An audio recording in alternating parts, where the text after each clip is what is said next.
This video shows how to use ACDP for data transfer of MB, FBS4, DSM. Open ACDP app. Confirm in top right that a CDP programmer is bound. Click Bends. Click ISM DSM Refresh. Click the DSM Help. Check the part numbers and connect the ACDP to the DSM model properly.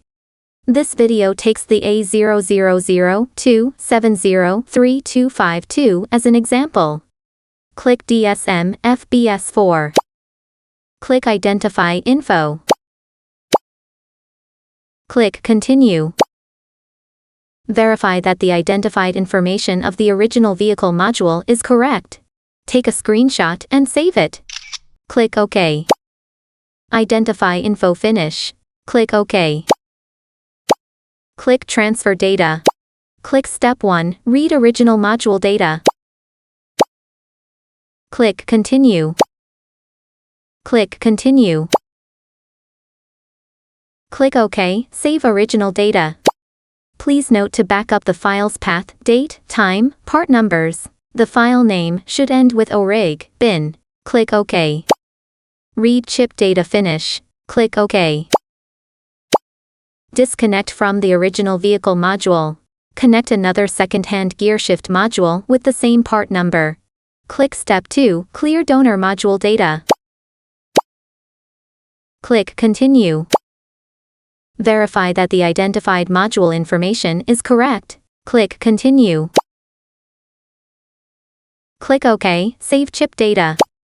Please note to back up the file's path, date, time, part numbers. The file name should end with CLR, bin. Click OK. Click Continue. Erase Data Finish. Click OK. Click Step 3, Write Data to Donor Module. Click Continue. Confirm that the data of the second-hand module has been cleared. Click Continue. Click OK, select Original Data. Select the correct original vehicle file based on the date, time, and part number. The file name should end with orig, bin. Check if the par's data is correct. Click Continue. Click OK, Save Chip Data. Click OK.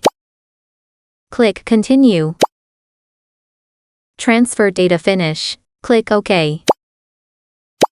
Return to the previous step. Click Identify Info. Verify that the information of the transferred second-hand module matches the information of the original vehicle module. Click OK. Thank you for watching.